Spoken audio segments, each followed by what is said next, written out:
अस्सलाम वालेकुम friends, welcome back to Top Smarties. Drama serial Meem se Mohabbat, जहां पर शारिक अरसलान ने बहुत ही चालाकी से रोशी के घर वालों के दिलों में अपनी जगह बना ली।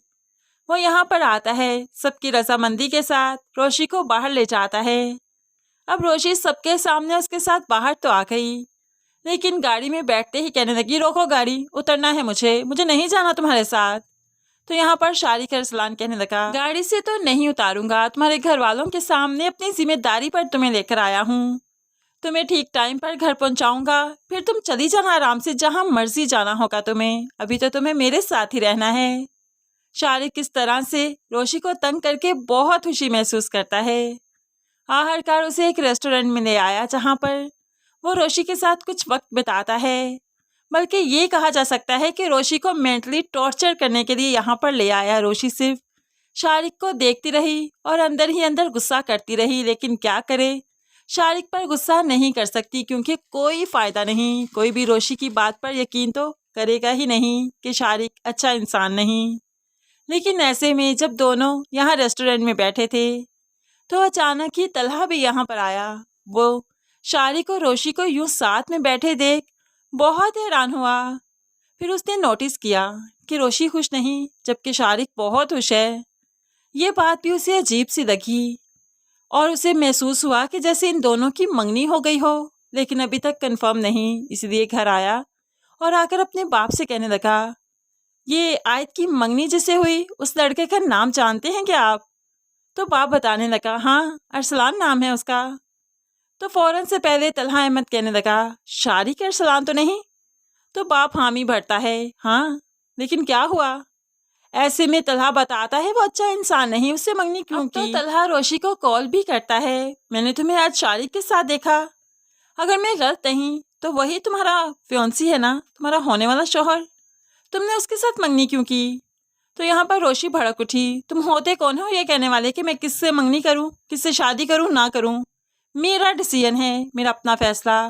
आपने मुझे अपना फैसला सुनाया था ना, तो फिर ये मेरा फैसला है। अब यहाँ पर रोशी ने फ़ोन बंद कर दिया, लेकिन तलहा अहमद रोशी से मिलना चाहता है। तभी तो जब उसने रोशी को मिलने बुलाया तो रोशी फिर मिलने आ ही गई। तो तलहा रोशी को बनाने लगा कि ऐसा मत करो, तुम जानती हो ना शारिक अरसलान अच्छा इंसान नहीं, तुम उसके साथ ज़िंदगी क्यों गुजारना चाहती हो? मेरे किए गुनाहों की सज़ा तुम खुद को क्यों दे रही हो? मैंने इनकार किया था ना तुम्हारी मोहब्बत कर रहा था तुम्हें, तो इस सब की सज़ा तुम खुद को क्यों दे रही हो? यार, मोहब्बत करता हूँ तुमसे, शादी करना चाहता हूँ तुमसे, मैं तुम्हें इस तरह से बर्बाद होने नहीं दूंगा। तो यहाँ पर रोशी कहने लगी, अच्छा, जब आप कदम बढ़ाएं तो मैं हाँ करूँ, और जब मैंने कदम बढ़ाए थे तो आपने इनकार किया।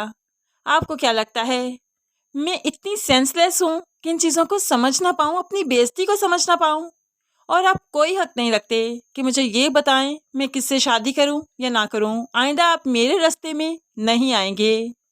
ये कहते हुए रोशी गुस्से से यहाँ से चली गई। और यहाँ पर तलहा बहुत परेशान है कि रोशी को शारिक जैसे इंसान से कैसे बचाए। लेकिन आखिरकार शादी का दिन आ गया, क्योंकि शारिक को बहुत जल्दी है।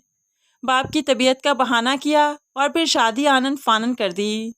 यहाँ पर रोशी कुछ ना कर पाई और दुल्हन बने वो अब शारिक का इंतज़ार करने लगी। लेकिन जैसा कि रोशी साइबर क्राइम तक पहुंच चुकी है, तो ऐन इसी दिन ही, निकाह से पहले ही, साइबर क्राइम वाले आकर शारिक साहिब को पकड़ कर ले जाएंगे। शारिक तो जाएगा जेल की सलाहों के पीछे, और उसके बाद अब रोशी और तलहा की शादी हो ही जाएगी। रोशी तो अभी भी तलहा से नाराज़ होगी, लेकिन आहिस्ता ही आहिस्ता अपनी मोहब्बत से, अपनी चाहत से तलहा अहमद रोशी को बहुत जल्द मना लेगा।